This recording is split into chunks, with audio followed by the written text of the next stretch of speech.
Sejam bem-vindos, o canal Educação e Business está no ar. E a Unifi espera você para mais um vestibular. Oferecemos os mais variados cursos de graduação, pós-graduação e extensão. Você tem vários canais de acesso disponíveis para maiores informações, como o e-code que está aí na tela. Nosso site portal.unisep.com.br/unifia, nossas redes sociais ou o telefone 19 3907 9870. Venha para a Unifia e conquiste um futuro brilhante. Do meu lado direito, Gustavo Castejon, formado em Educação Física pela Unifia e hoje especialista em Ciências do Treinamento Desportivo pela Unicamp. Do meu lado esquerdo, Felipe Miranda, integrante da Seleção Brasileira de Atletismo, competidor nos 5.000 e 10.000 metros. Felipe de Miranda e Gustavo Castejon, sejam muito bem-vindos ao canal Educação e Business. Obrigado. Obrigado pelo convite. Vamos então hoje bater um papo aqui bastante interessante sobre atividade física e sobre atletismo. Felipe, como que o atletismo, como você encontrou o atletismo ou como o atletismo te encontrou? Nos conte um pouco da sua história. Vamos lá. Bom, primeiramente agradeço aí mais uma vez o convite, a oportunidade, né, de estar podendo contar um pouquinho aqui da minha história. Eu moro em Bragança Paulista, treino em Bragança Paulista e tudo começou em Bragança Paulista, né, que é aqui pertinho de Amparo. A minha vida no esporte, no atletismo, começou decorrente de um problema que eu tinha com droga, com dependência química. E foi através disso que eu fui conhecer o esporte, que eu fui, por indicação médica, né, fazer alguma coisa para ocupar a minha mente, para poder transformar a minha mente também, o meu modo, minha filosofia de vida, né. Então eu fui conhecer o atletismo e acabei me apaixonando. E desde então estou aí correndo, participando de campeonatos pelo Brasil, também já competi fora do país, né? Não só no Brasil. Mas basicamente falando foi assim que eu comecei, assim que tudo começou, num projeto social lá em Bragança, que eu conheci a corrida. Legal, e você, né, nos relata aí um problema com relação às drogas, né? Como que o esporte, no caso, mais em específico o atletismo, te ajudou nesse sentido, né, a superar essa dificuldade? Olha, o atletismo, ele me trouxe muita disciplina, muito foco e aquilo que eu tinha falado, ele mudou o meu modo de ver e enxergar o mundo e a vida, porque eu tinha uma visão completamente diferente de tudo. Eu sempre fui muito magrinho, desde criança, então eu tinha um complexo muito grande quando eu ia na escola, tanto é que eu ia com 2 calças, eu tinha vergonha. Então o atletismo não me ajudou só nesse ponto de droga, mas também enfrentar essa parte de complexo que eu tinha de inferioridade. Então eu não me sentia útil, né? Então acho que é por conta disso que eu me drogava. E quando eu fui correr, quando eu fui conhecer o atletismo, eu vi que não, eu poderia ser útil, o meu biotipo tinha utilidade para alguma coisa, então isso começou a mudar a minha autoestima, começou a mudar o meu modo de enxergar a vida. E então acredito que dessa maneira que o esporte me transformou. E outra, também ciclo de amizades, comecei a mudar completamente as minhas amizades, oportunidade de estudar também, fazer uma faculdade, então isso mudou completamente na minha vida. Felipe, todo atleta, né, não apenas ligado ao atletismo, mas enfim, aos mais variados esportes no Brasil, certamente tem muitas dificuldades, né? Nós somos um país pobre, né? E normalmente as pessoas têm muita dificuldade em se construir profissionalmente, né? Então, no esporte não é diferente, isso é até mais potencializado. Então, diante desse cenário, quais foram as principais barreiras assim, que você encontrou no começo da sua carreira e encontra até hoje para poder efetivamente aí desempenhar o seu papel no atletismo? Isso que você falou é a mais pura verdade. Acho que em todos os esportes a gente, infelizmente, no Brasil passa por essa dificuldade, por essas, né, dificuldades. Acredito que a minha maior dificuldade, acho que da maioria também, é a parte financeira. Infelizmente, para a gente se manter, para a gente treinar em alto rendimento, a gente precisa ter um suporte financeiro, precisa ter uma estrutura por trás para a gente poder, né, se manter treinando, porque querendo ou não custa caro, um tênis, enfim, alimentação e tudo mais, viagens, né, para competir. Então no começo da minha carreira sofri bastante com parte de transporte, eu tinha que pagar do meu próprio bolso, inscrições de corrida também eu tinha que pagar do meu próprio bolso. E não tinha salário também, então sofri bastante no começo com essa parte financeira. Foi o que mais me afetou. Na minha cidade, Bragança, nunca me apoiou nesse requisito, né? Então, o que mais me atrapalhou mesmo foi a parte financeira, que acabou influenciando em tudo, né? Todos os fatores. Felizmente, aí a gente tem no Brasil, né, Felipe, Gustavo, um potencial enorme para o esporte, né? O Brasil é um país tropical, né? E que nos incentiva, nos estimula a prática do esporte. A gente tem tantos talentos por aí, a gente espera realmente que os governantes olhem para esse cenário e ofereçam maior apoio, né? Pessoas como você, Felipe, com um exemplo tão bonito, né, de superação, utilizando o esporte como ferramenta de superação. Sim. Então a gente espera realmente que os governantes olhem mais para esse aspecto. Gustavo, você é um especialista em ciência do treinamento desportivo. Como que o seu trabalho auxilia profissionais, né, ou até atletas amadores, né, mas no caso aqui profissionais como o Felipe, para que possam efetivamente atingir um melhor rendimento dentro da prática esportiva? A gente tem que pensar que se a gente for primeiro para o lado do alto rendimento, né, a gente tem que pensar muito na questão da planificação do treinamento, né? Não adianta, igual eu falo para atletas amadores, aí, não adianta a gente colocar um tênis no pé e sair correndo à toa, assim, sair por sair, né?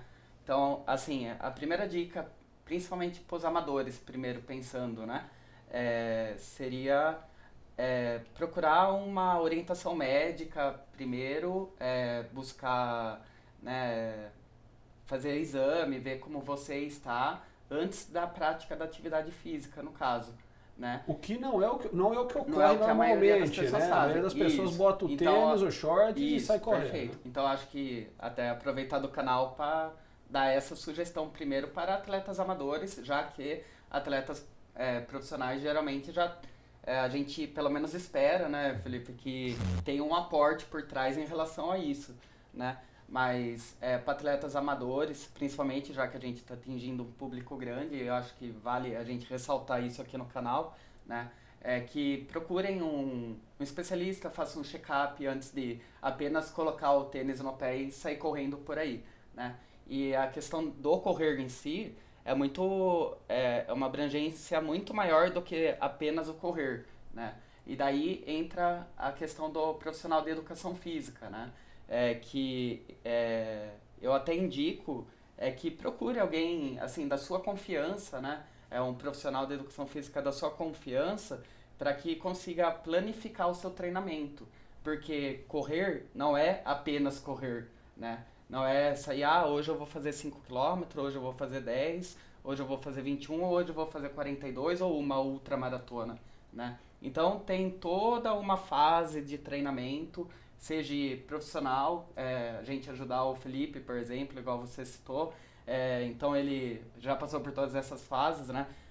Um atleta profissional ou amador, a gente pode fazer um trabalho muito parecido, assim, se a gente for pensar, né, na questão da planificação em si, né? Ele vai ter que passar por uma fase que a gente chama a fase de base, né?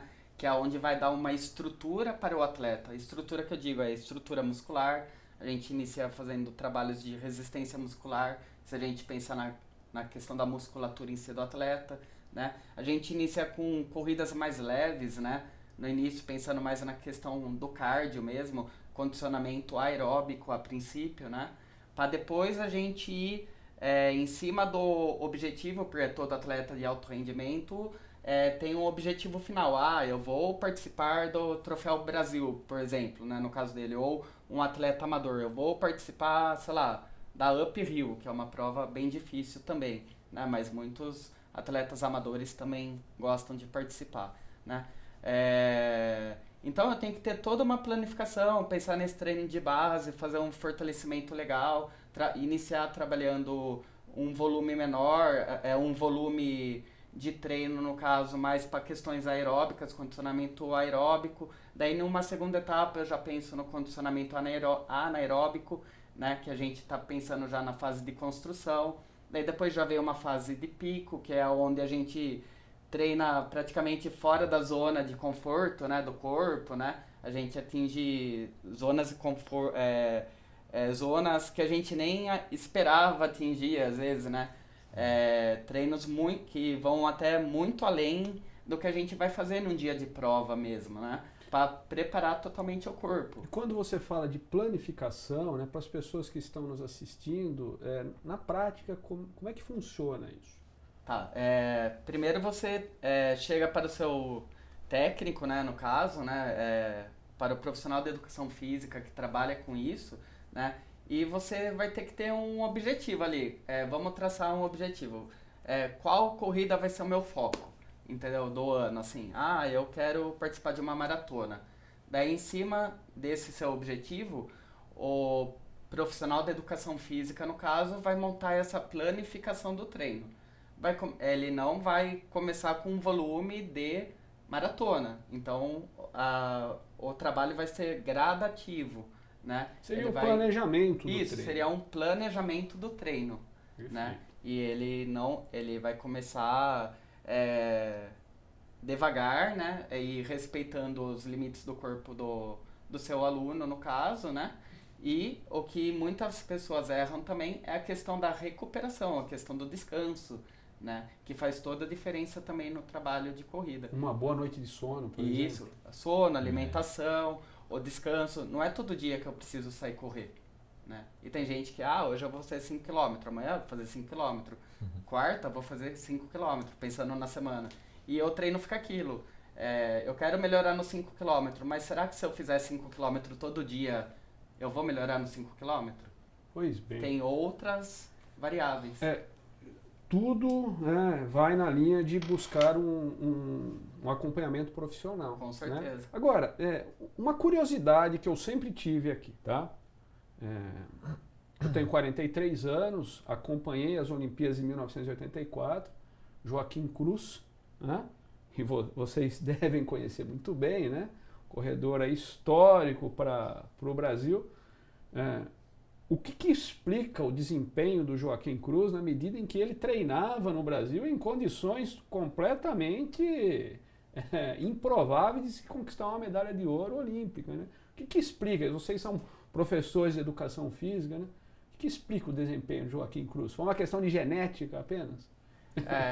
Genética, claro, que influencia muito, né, no esporte, no atletismo, em qualquer outro esporte, né? Não só no atletismo, né? Em cima do biotipo para aquele esporte que você escolheu no caso, né? Não adianta, exemplo, às vezes a gente pega, vamos pensar no Felipe aí, né? Ele com essa estrutura de corpo, né? Não adianta eu colocar ele fazer, sei lá, uma prova de 100 metros, né? O cara é um pouco mais forte, Sim. né? Então, acho que vai muito do biotipo do atleta, além da questão genética, né? E outra, a gente pensa na questão do que levou ele. Vamos pensar assim, eu acredito assim, se você tiver um trabalho legal, fazer um trabalho legal, trabalhar focado naquilo que você quer, né? E não só nessa questão psicológica que eu estou dizendo, mas assim, se o seu profissional que está lhe acompanhando tiver realmente fazendo um trabalho de acordo, você pode não ser o cara mais um Usain Bolt da vida. Você pode não, né, ser um Usain Bolt da vida.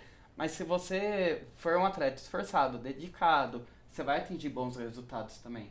Então, eu acho que às vezes, o brasileiro principalmente, né, às vezes eles vão para algumas provas e eles se superam nisso, pela dedicação ali, né?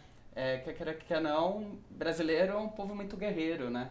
E a dedicação do brasileiro sempre, né, leva ele a ponto que às vezes nem ele esperava atingir, né? E por falar em dedicação, né, empenho, o brasileiro, até pelo que a gente já comentou, ele precisa realmente de muito mais esforço para conquistar os seus objetivos, notadamente falando do esporte, né? Felipe, em que condições, você é um atleta profissional, atleta da seleção brasileira, né? Em que condições o atleta hoje treina na sua formação? Que condições nós temos hoje, por exemplo, para o atletismo, no que diz respeito ao atleta que está iniciando, na sua base? Olha, é bem difícil, bem precário, infelizmente. Falta ainda alguma estrutura melhor, né, para quem está começando, igual o Gustavo bem disse aí. Quando o atleta está começando, geralmente com menor idade, a gente precisa de um suporte para o atleta fazer a base, né, para ele se iniciar mesmo no atletismo, se encontrar também na prova dele, porque como ele falou do biotipo, não é todo mundo que chega para correr que vai correr, às vezes pode fazer salto de distância, enfim, outras modalidades, né. Então no Brasil, infelizmente, a gente não tem estrutura para iniciar. Até mesmo o atleta profissional, ele começa a ter uma estrutura, o Brasil funciona dessa maneira, só quando ele está entre os 3 do ranking brasileiro. Então, para você ter um suporte, um retorno, você precisa estar no mínimo entre os 3 do ranking brasileiro, para você ter um respaldo do governo, né? E para clube também se interessar por você. Então, infelizmente, no Brasil a estrutura é bem precária, bem difícil, mas o brasileiro é guerreiro, o brasileiro, né, é um povo que não desiste. Graças a Deus a gente consegue ainda chegar em lugares que às vezes pessoas com estrutura não conseguem chegar, né, por falta de força de vontade. Você falou do Joaquim Cruz, né, que se eu não me engano ele tem ainda até hoje a 5ª melhor marca da história dos 800 metros, né, que ele correu acho que com 41,71 ou 73, eu não lembro agora. E aliás, eu me lembro, né, era garoto, mas eu me lembro, foi uma corrida histórica, eu estava ali na frente da TV com meu pai, né, meu falecido pai, assistindo, e foi um negócio realmente emocionante, que ninguém esperava. Joaquim Cruz, ele fez história, ele, Zequinha Barbosa, meu pai. E outra, eu acho que também a gente, né, a gente tá falando aí do Joaquim Cruz e a gente tem que também pensar em outros ídolos que, né, assim, até acho que os mais próximos aí desses últimos anos aí, a gente vê aquela chegada do Solonei, né, em São Paulo. Em São Paulo, Ele abriu de queniano que parecia que ele era o queniano da prova. Verdade. Uns vídeos igual você falou, até arrepia, né? Eu lembro que no dia Emocionante, eu né? assisti na Globo, o cara falando, nossa, abriu muito dos quenianos e não sei o que tem.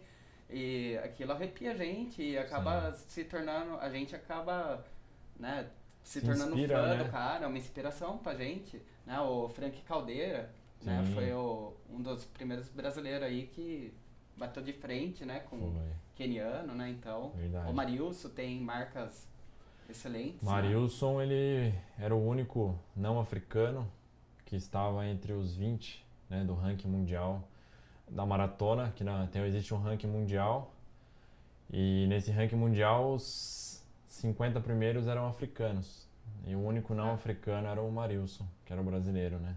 Então isso aí é motivação pra gente não desistir. Felipe, seu pai é uma inspiração para você, né? Porque você estava nos contando ali antes de iniciar a entrevista que seu pai também foi um atleta, né? Também competiu aí pelo Brasil. Né? Nos conta um pouco dessa sua relação com o seu pai e dessa referência para você no esporte. Meu pai, ele foi o meu incentivador maior para correr, sempre me deu tênis, roupa de corrida. E então, para mim, ele é um como posso dizer, inspiração não só no esporte, mas na vida, né? E inclusive ele correu junto com Joaquim Cruz, Zequinha Barbosa, ele tem foto com todo esse pessoal, ele é dessa época aí, da velha guarda, né? E então meu pai, sem dúvida nenhuma, foi minha maior inspiração para o atletismo foi meu pai. Ele que me ajudou, que me incentivou, até em questão de parte financeira, no comecinho que você me perguntou, né, na parte até o atleta alavancar mesmo. Então meu pai foi o meu patrocinador, né? Ele que me patrocinou, ele que era o cara que me bancou, né? Felipe,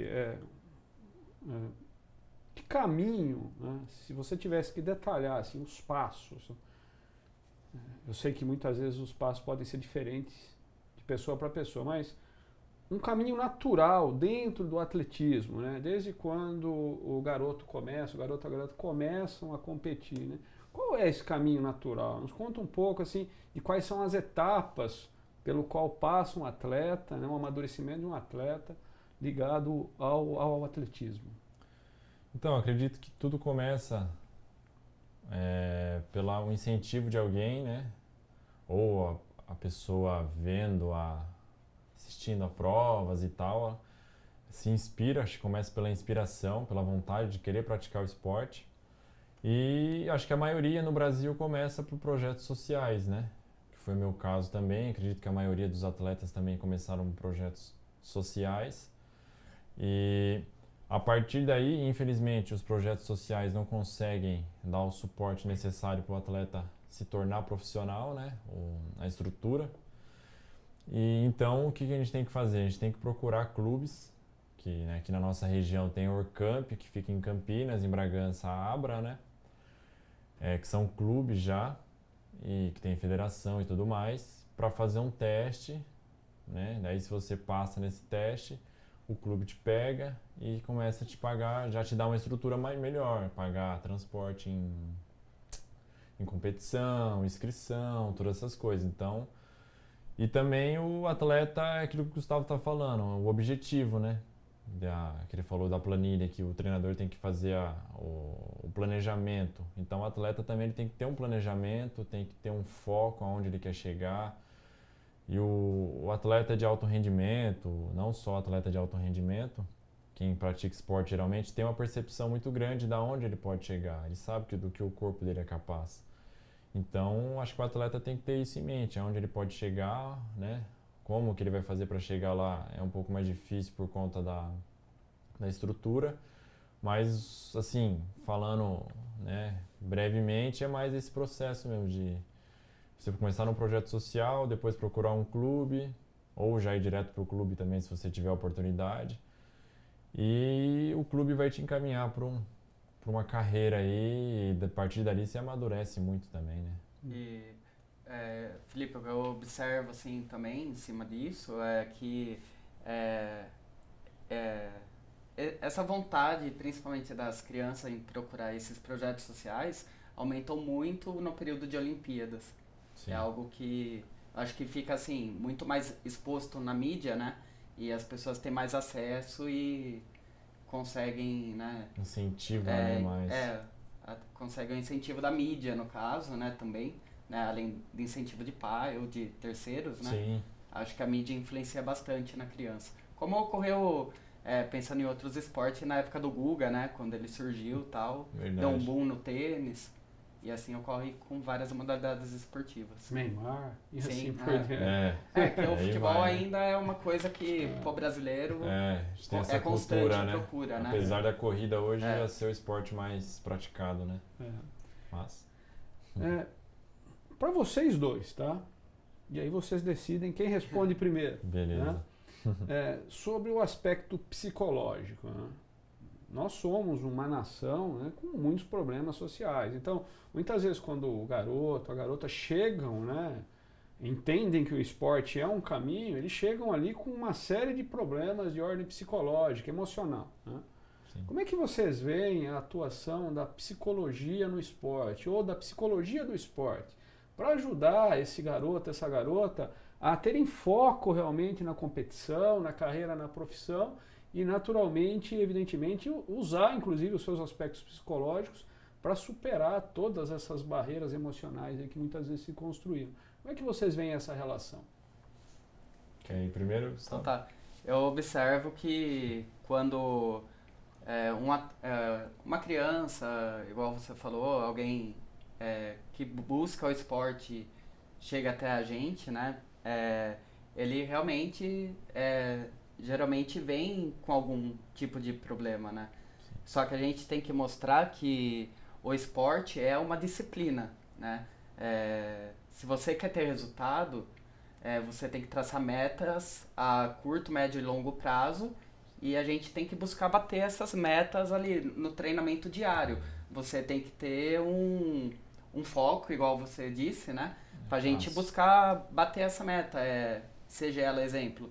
Eu acho que até o Felipe pode falar em relação a isso. Você pega uma prova de 5.000, você tirar 1 milésimo de segundo é muito difícil em relação ao seu tempo, né? Então, em cima dessas pequenas conquistas, a gente tem que estar ali motivando o atleta diariamente, né? Se ele tirar, a princípio, 1 segundo, 2 segundos ali, a gente tem que motivar o atleta. Porque, igual o meu TCC, no caso, né, de conclusão de curso, foi justamente em cima disso, da motivação. E o que leva um atleta a atingir melhores resultados, né, é ele se sentir motivado, né? Então eu tenho que trabalhar com motivação em cima do atleta, né, com a disciplina, com a motivação, para que ele atinja o objetivo final, né? Então sempre eu tenho que trabalhar com metas com o atleta, né? E assim, ele venceu uma meta, beleza, vamos motivar esse atleta, né? Vamos ir para a próxima etapa, né? Porque, como diz aí nas biografias, né? Motivação é a totalidade de fator que determina um comportamento dirigido a um objetivo. E é isso que o atleta que quer uma performance, que tem vontade de vencer, tem que ter. Tem que ter a motivação para atingir aquele objetivo final, né? Então eu tenho que sempre estar ali elogiando, cobrando o foco do atleta, né? A determinação, a vontade. Eu hoje em dia sou atleta amador, mas pra gente já é difícil, entendeu? Ter motivação de todo dia pôr o tênis no pé e sair correr, né? Fazer um treino, né? Imagine para um atleta profissional que vive disso, que tem a cobrança, né? Então é pior ainda essa pressão, né? E aí, Felipe?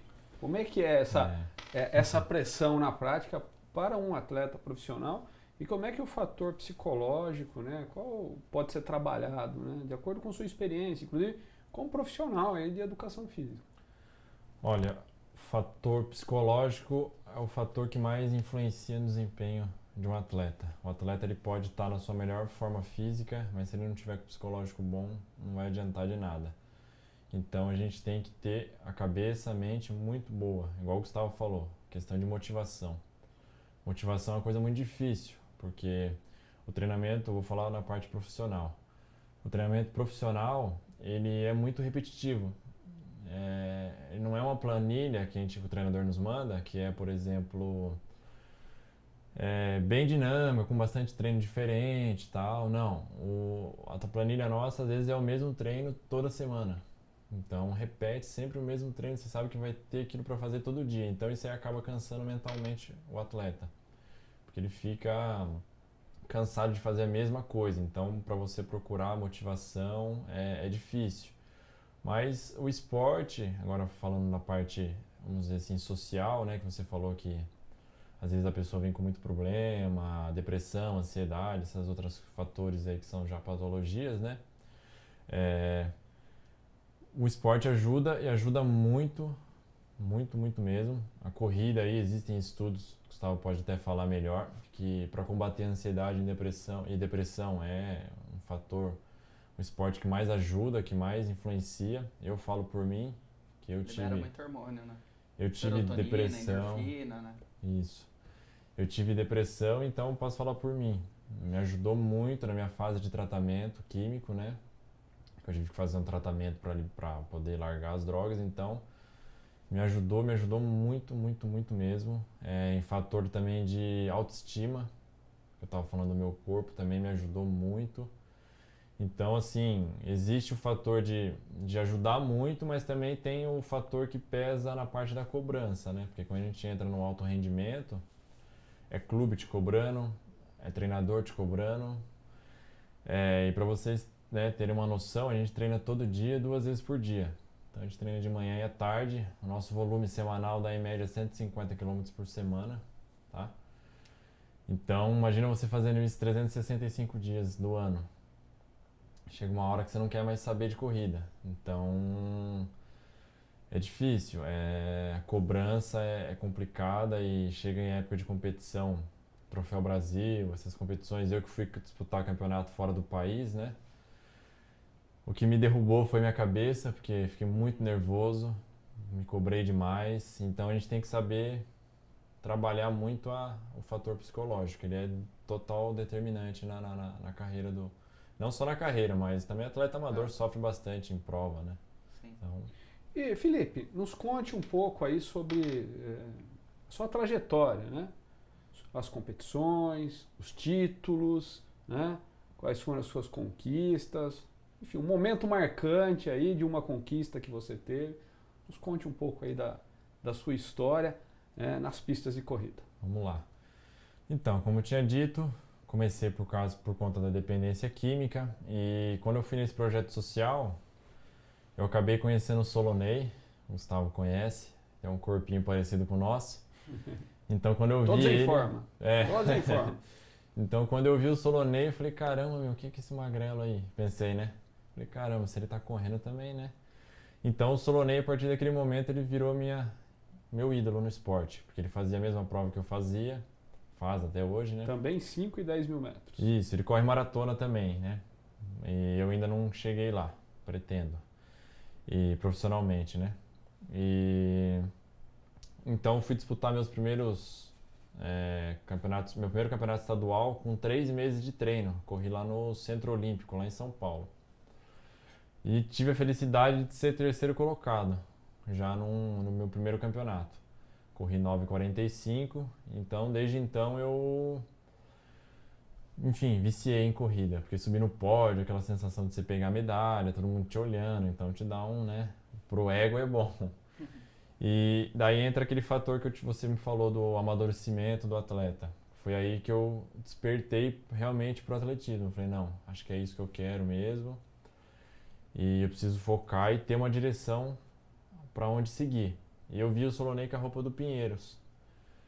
E eu achava o uniforme do Pinheiros sensacional, patrocinado pela ASICS, enfim, né? Eu falei, não, agora minha meta, o objetivo é entrar no Pinheiros. Daí eu fiz o teste, passei, assinei contrato com o Pinheiros. E no meu primeiro ano de competição pelo Esporte Clube Pinheiros, estado de São Paulo, né? Eu tive a felicidade de ser medalhista brasileiro 2 vezes nesse ano. Campeão paulista. Fui medalhista também paulista, terceiro colocado no 5.000, porque eu comecei correndo 1.500 metros, né? Como eu era mais novinho, eles começam em provas mais rápidas e daí a gente vai subindo para provas mais longas. Mas isso numa faixa etária específica? Esses Sim. títulos? Ah, sim, eu tinha 18, 19 anos, né? Era mais novinho um pouco. E daí quando eu entrei no Pinheiros, a minha meta depois disso foi seleção brasileira. Eu queria, porque eu via todo mundo com o uniforme do Brasil, eu queria ter o uniforme do Brasil. Eu prometi pra mim mesmo que eu só ia vestir a camiseta da seleção quando eu conquistasse, porque muita gente comprava. Eu falei, não, só vou vestir quando eu conquistar, quando eu for convocado. E coloquei isso como meta. Então isso que eu tô falando do Pinheiros foi 2013 e 2014. Daí 2015 saí do Pinheiros, fui para o Orcamp, continuei mantendo meus títulos de brasileiro, paulista e tal, né? Campeonatos aqui regionais e nacionais. E em 2016 eu fui para a Colômbia fazer um camping, trabalho de altitude, tá? Em Paipa, que ajuda fatores fisiológicos, né? Aumenta a hemoglobina, enfim, daí já é um outro fator. Para poder descer e atingir esse meu sonho de ser convocado pela seleção brasileira. E para a gente ser convocado pela seleção brasileira, a gente precisa estar entre os 2 do ranking nacional. Então você precisa se manter o ano inteiro no ranking, porque o Campeonato Sul-Americano é no final do ano. Então você precisa ficar entre os 2 primeiros do ranking até o final do ano. Então fui para a Colômbia, fiz o treinamento lá, junto com o Franco Caldeira, outros atletas. Desci, competi e tive a felicidade de ficar em segundo do ranking brasileiro nos 10 mil metros. Então saiu minha convocação para a seleção brasileira, fui convocado a primeira vez. Disputei o campeonato sul-americano que foi no Peru, em Lima. E enfim, mais ou menos isso aí. Daí tô até hoje aí competindo, agora só esse ano que 2020 aí que deu uma queda, né, no atletismo, mas ano passado ainda fui campeão paulista, no 5 mil, no 10 mil aqui em Bragança Paulista. Tô me mantendo, tentando me manter, né, porque a gente tá sem salário, então... Era isso que eu ia perguntar para você, inclusive, né, sobre a questão do apoio. A pandemia, ela tem trazido reflexos negativos aí para todos os setores, né? Com certeza.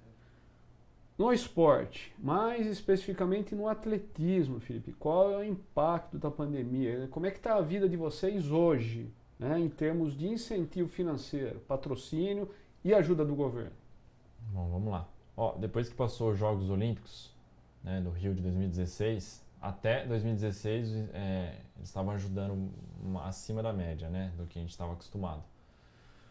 Passou 2016, já foi cortado o salário de todos os atletas, tá? Então, desde 2016, atletas no Brasil, profissionais, não estão recebendo salário. Profissionais do atletismo ou em geral? Não, eu tô falando de corrida, isso, de atletismo. Então, o único clube que eu saiba que estava pagando era o Esporte Clube Pinheiros. Os demais, infelizmente, não estavam pagando salário. Então, os atletas que estavam se mantendo com salário ainda é de Lei de Incentivo ao Esporte do governo, que tem o Bolsa Atleta, né, que é um projeto do governo. Mas como eu tinha dito antes, para você receber essa Bolsa Atleta, você tem que estar entre os 3 do ranking nacional, senão você não entra nesse critério, tá? Então tá difícil. 2016 para cá tava difícil, agora em 2020 aí acabou mesmo de vez, né?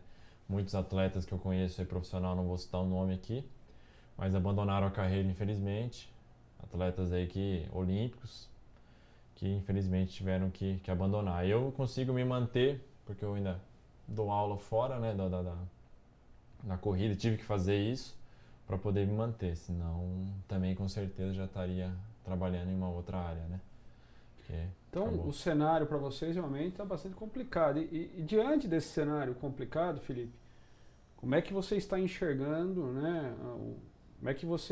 Quais resultados você espera como atleta profissional da seleção olímpica brasileira nas próximas Olimpíadas, aí que se espera seja 2021? Já está próximo, se for pensar. Olha, fator vou falar da minha categoria, né, que é a corrida, atletismo ali. Hoje a gente tem no cenário aí mundial o Darlan, né, que faz o arremesso de peso, que ele mora em Bragança, treina em Bragança, um potencial aí de medalhista olímpico. Temos o Thiago Braz, né, que é o do salto com vara, isso que foi o último medalhista olímpico dos Jogos do Rio. Só que, para ser sincero, na nossa prova 5 mil, 10 mil, infelizmente possível o atleta fazer índice. Talvez o Altobelli possa fazer o índice no 5 mil, que é o que está mais próximo, ele e o Ederson Vilela.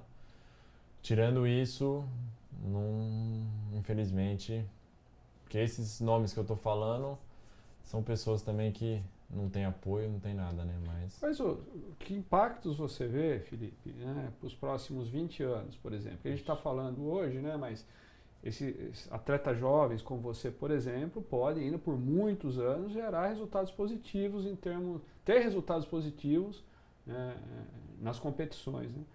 Que impacto o que está acontecendo hoje, sob o ponto de vista de apoio financeiro, você acha que vai gerar aí para gerações dos próximos 30 anos, falando de atletismo? Olha, hoje o que eu vejo mais são grandes potências do esporte que poderiam levar o nome do Brasil, né, para fora aí, abandonando carreira, desistindo. Crianças, jovens, talentos que daqui 20 anos, né, 10, 15 anos, com certeza se tornariam potências no esporte, né, para o Brasil, também abandonando por não ter como, né, se manter. E eu acho que, assim, se não mudar, né, se continuar nesses passos aí, nesse mesmo caminho que a gente está seguindo, cara, infelizmente o esporte no Brasil não vai. Eu digo mais, pensando na questão das crianças que você falou, né? Quer queira que não, a criança sempre tem a figura de um ídolo, né? Hoje em dia, quem são os ídolos do Brasil? Entendeu? Neymar no futebol. Se faltam referências, né? Se falta referência. Por isso que os garotos hoje em dia, né, muitos deles estão indo jogar videogame. Né? Eles têm ídolos no videogame. Hoje é verdade. Né? Free Fire, as coisas da vida. Eu conversando com professores aqui de Amparo, por exemplo, conversei com um do futebol, que é um esporte, né, da massa, né? Sim. Vamos dizer assim. Ele falou pra mim, antigamente eu tinha 5 laterais, 5 goleiros, 5 zagueiros. Hoje em dia, para eu conseguir um goleiro, tá difícil. Né? Eu sempre joguei então, futebol, cada vez mais as crianças sempre gostei de jogar esporte. futebol, realmente era isso mesmo. Né? Na posição que eu jogava, que era lateral direito, você tinha meia dúzia ali para competir com você. Né? Hoje em dia não tem um. Eu acho que também um fator, eu acho que o principal, né, nem a gente está falando aqui de parte profissional, atletismo e tudo mais, parte econômica, mas a parte econômica do esporte, né? Eu acho que também acho que o principal é a questão de saúde pública, né? Sim. Quanto menos influencia o esporte, mais a obesidade está aí, mais crianças obesas, depressivas, ansiosas. Não, o esporte está totalmente relacionado à segurança, né, que tira a criança da rua, né? Está relacionado à saúde, né? Não é só disciplina. O esporte em si. Né? Felipe, qual apoio existe da Confederação Brasileira de Atletismo para vocês? Né? Porque a gente sabe que tem dificuldades, né? Questão da pandemia, com patrocínio de empresas privadas, o próprio governo, mas assim, a Confederação, que apoio vocês têm na Confederação? Nenhum. Zero. Nunca deu nada pra gente, nunca fez nada pela gente. Pelo menos por mim, existem a panelinha deles, né, que eles gostam lá. Mas a Confederação recebe recursos. Recebe de onde vêm esses recursos e não, há transparência na aplicação desses recursos? Quer dizer, vocês são atletas profissionais, são atletas da Seleção Brasileira, você consegue enxergar, né, a transparência, né, no uso desse dinheiro? Olha, o que eu vou falar aqui assim, quem paga o governo a Confederação a maior parte, acredito que venha da Caixa Econômica Federal, que é um dinheiro público, Caixa Econômica, então é verba pública. Não aconteceu um fato com a gente esse ano, por conta da pandemia, proibiram mas eu não vou citar o nome deles aqui por não ter falado com eles, mas o pessoal aí que acompanha a corrida sabe, proibiram a gente de usar a pista que fica na nossa cidade, que a gente sempre usou, porque falaram que a gente não estava no critério, sendo que eu estou em 5º do ranking brasileiro, então proibiram a gente de usar a pista de atletismo, que às vezes a gente precisa usar, porque a municipal às vezes tem os munícipes caminhando, então não tem como a gente fazer um treino mais intenso, então a gente precisa ter um lugar específico para a gente poder fazer o nosso treino. Então a gente foi proibido de treinar lá, aqui, né, na Confederação em Bragança. O dinheiro, não sei o que acontece, né? Daí já a gente não vê o dinheiro. Eu, quando fui para o Campeonato Sul-Americano, me deram 2 camisetas, uma bermuda, uma calça, um par de meia.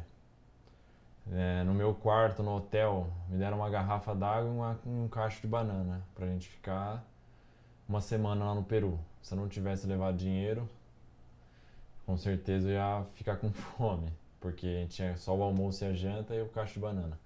Então, assim, eu não sei com o que eles gastam, não sei o que eles fazem. É um assunto meio polêmico, né? Porque eles estão no poder, então é difícil a gente falar, mas a gente não vê o dinheiro, não. é que haja transparência, né? Porque o esporte é realmente uma função social importante, uma função transformadora. Então, que haja transparência, né? Gustavo, sobre o aspecto da questão de lesões musculares, né? Um atleta como o Felipe, por exemplo, né? Não vai ter garantia de que não vai ter uma lesão muscular em uma competição, mas quais trabalhos, né, podem ser feitos para se minimizar o impacto de lesões em atletas como o Felipe? Eu vejo que o principal trabalho, na verdade, é no período de base, né, assim, que é o principal para o atleta, né? É ali no começo mesmo do ano, no começo onde eu estou traçando o objetivo final, no caso, eu estou, na verdade, ali fazendo o trabalho de prevenção, né? Assim, ali é o início, como o nome já diz, é a base para eu sustentar durante todo o ano, todo o período, né? Os treinos que, como o Felipe já falou, é muito intenso, né? Então é ali que eu tenho que saber dosar, né? Fazer cargas progressivas, né? Começar devagar, começar com trabalho de resistência, depois ir para o trabalho mais de força, né? Aumentando progressivamente essas cargas, acertando o volume de treino, acertando a questão da recuperação do treino, que é importante, né? Hoje em dia existem várias formas de eu recuperar após um treino, através de... O mais barato seria o gelo, né? Muito atleta usa gelo, acho que o Felipe pode até falar, né? A Felipe, crioterapia. Gelo hoje em dia é... Como é que vocês conseguem mergulhar naqueles barris de gelo? Pensando nos mais baratos até, também, né? E atleta, quer que não pode tomar qualquer medicamento também, né? Sim. Assim, tô com dor, nossa, e aí? Vou tomar um Dorflex? Remédio de gripe praticamente nenhum a gente pode tomar, né? Todos têm restrição por questão de doping. Então, pensando na questão de lesão, é isso. Como diz o nome, o treinamento de base é a base que... Pro ano todo ali, pro né? ano todo. É ali que você vai fazer o fortalecimento, né? E vai ser a base para eu construir o meu treinamento, mas sempre eu tenho que respeitar o volume do treino, eu tenho que respeitar os descansos. A alimentação é muito importante, pensando até na questão de lesão, a alimentação ajuda demais, né? Tem que ter uma boa nutricionista por trás e, infelizmente, igual o Felipe falou, muitas vezes o atleta ou até um amador tem pouco apoio, né? Sim. E tudo isso interfere, né? Gustavo, que tipo de... Um atleta de alto rendimento vai exigir muito do seu organismo, né, do seu corpo, né? Mesmo ele fazendo tudo certinho, alimentação, Com descanso, o corpo vai cobrar um preço ao longo do tempo? Quer dizer, quando a idade, né, for avançando? Sim, com certeza. Principalmente nas partes de cartilagem, né, que vai deteriorando ali a cartilagem, né? Muita repetição de treino, igual o Felipe falou, né? E essa repetição, quer queira que não, acaba, né, deteriorando ali. Atleta vem com decorrências de lesões, quer queira que não, igual você falou. Por mais que fortaleça, um atleta está sujeito a torcer um tornozelo, né? E às vezes não recupera direito, às vezes faz uma infiltração, né? E isso daí vai mascarando, né, a lesão ali e lá na frente você vai pagar o preço, né? Por ter feito infiltrações para conseguir, né, competir no caso, né? A gente pode ter exemplo, assim, fugindo um pouco do atletismo, do Guga, né? O quadril ali, chegou uma hora, ele não aguentou mais a dor, né? Na declaração do Ronaldo Fenômeno, ele mesmo falou: eu vivo com a dor e não aguento mais treinar, né? E não pensando só no físico também, acho que a gente tem que pensar que o atleta, além dessa questão física, a longo prazo, o que leva ele a sentir muito é o psicológico, né? Que a pressão ali diária, né, faz muito atleta desestimular. Pensar no Michael Phelps, ele já abandonou várias vezes as piscinas, né? Depressão atinge atleta, que a gente vê por aí bastante. Por isso que o atleta tem que se cuidar bem, né? Sim, porque mas o sem corpo... apoio fica difícil. Então, né? Pois é. O corpo já vai cobrar um preço Sim. natural, né, ao longo da vida do indivíduo pós, né, E ele vai carregar pro resto da vida. pós essas encerramento lesões, de carreira. Então, se não houver o cuidado necessário, a preparação, né, e aí entram vocês como profissionais de educação física, né, ajudando e auxiliando nesse processo, Sim. né? E na questão do pós, né, sair dessa vida de alto rendimento, tem muito atleta hoje em dia que busca o destreinamento, né, que é uma fase que ele vai parando aos poucos, só que fazendo um acompanhamento para isso. Já existe isso, né, hoje em dia. Exatamente. Nós estamos quase chegando ao final da nossa entrevista, infelizmente, né? Infelizmente. Mas eu gostaria de perguntar para vocês o seguinte, né? Vocês são apaixonados pelo atletismo, né? É um atleta amador, eu sou profissional de atleta educação amador, mas- física, um atleta profissional também, profissional de educação física, né? Que projetos, vocês têm algum projeto em mente, né? Para realmente ajudar a consolidar o atletismo? Vocês têm alguma coisa em mente? Sim, com o Gustavo, né? A gente tem sim um plano de um projeto aí para, inclusive aqui para, né, para a cidade de Amparo. A gente gostaria muito de passar todo o nosso conhecimento, né, para crianças, não só crianças, né, jovens em geral. Enfim, mas também acho que a filosofia maior nossa é ajudar mesmo, como eu fui ajudado, como o Gustavo também, com certeza o esporte ajudou muito ele na vida dele. A gente quer levar isso hoje para as outras pessoas, né? Então vocês têm a ideia de Sim. desenvolver um projeto aqui na cidade de Amparo. Sim. Que legal. Aí, tudo depende- quem está nos assistindo, então, Sim. né? A gente pede o apoio aí de todo mundo, né, para um futuro próximo, né? Sim, E a gente vem conversando bastante, né, sobre amadurecendo essa ideia, né? sim. Na verdade, igual você falou, a gente quer trabalhar pelo amor que a gente sente ao esporte, né? Hoje em dia eu já trabalho com outras modalidades na cidade e vejo que a gente tem campo para isso, para desenvolver, né? Com certeza. Aqui em Amparo, eu digo por Amparo, o atletismo é uma área pobre, assim, pensando na questão de categoria de base mesmo, né? Para o atletismo, né? Mas a gente tá aí para usar Estamos aí, dos né? nossos Bom, estudos então, aí.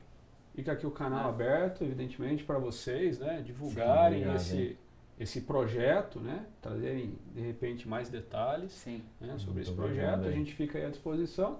Estamos chegando ao final da nossa entrevista, né? Eu vou agradecendo de forma antecipada aqui a você, Gustavo, a você, Felipe, né? E, Eu que por favor, agradeço. façam aí as suas considerações finais para quem está nos assistindo nesse momento. Pode ir, Gustavo. Bom, queria agradecer primeiro o Giovanni, né? Pelo convite, né? Gostaria de agradecer também ao Fábio, que é o reitor da instituição aqui, né? De abrir esse espaço pra gente, né? Tá apoiando a gente e deixando a gente tá passando um pouco do nosso conhecimento, né? Que esse é o objetivo do esporte, né? Não só ficar ali no dia a dia, mas fazer uma divulgação, assim, né? Passar um pouco do conhecimento, né? E isso pra gente é muito importante, a gente tá divulgando, né? Assim, nossos conhecimentos, né? Compartilhando. Muito Enfim. bem. Eu também agradeço aí o Giovanni pelo convite, o Gustavo também, né, por ter falado de mim aí. E é isso aí. Acho que todo mundo tem que acreditar em si, correr atrás, não pode desistir jamais, né, dos sonhos. Não vai ser fácil, mas não deixe que ninguém te jogue para baixo. Não acho que uma situação, uma fase da tua vida vai influenciar na tua vida inteira, muito pelo contrário. A vida aí dá pra gente dar a volta por cima do que a gente quiser, basta a gente querer. E para quem quiser acompanhar um pouquinho aí da minha carreira, dos meus treinos, no meu Instagram lá, @FelipeMiranda, eu posto todo dia meus treinos lá e tamo aí. É isso aí. Obrigado mais uma vez pelo convite. Algum telefone, algum outro contato, Facebook? Eu mexo mais com o Instagram mesmo, mas pelo Instagram eles já vão conseguir tudo lá. Hein? E os seus contatos, Gustavo? Pode ser meu Instagram também, é Silote Gustavo, né? E lá também, Vai estar também aparecendo aí no GC isso. essas informações que vocês estão estão passando. Ok, e agradecemos você pelo convite, né? A gente é que Muito obrigado agradece, pelo o canal espaço aí. Educação e Business está muito feliz em recebê-los aqui. Parabéns pelo exemplo de vida, Felipe, Obrigado. de luta, de dedicação e, acima de tudo, de superação. Não, Né? obrigadão. Você é um exemplo aí para todos que estão nos assistindo, é um exemplo para todos nós. Com certeza. Teremos o maior prazer em recebê-lo em uma próxima oportunidade aqui novamente, junto com o Gustavo. Com Muito certeza. obrigado pela presença de vocês. Nós que agradecemos. Estamos encerrando mais essa entrevista, infelizmente. E olha só, eu visto Cativa as Modas. Cativa as Modas, a loja que veste sua família. A Cativa as Modas fica à rua José Alves de Godoy, número 20, no centro de Amparo, ali próximo à pastelaria Copa de Ouro. Atendimento pelos telefones 19 3807 3330 ou WhatsApp 19 997 22 94 43. Felipe, muito obrigado. Obrigado, Gustavo, Giovanni. muito obrigado. Correr, correr, correr e nunca parar. Vá em busca dos seus sonhos. Uma ótima semana para todos nós.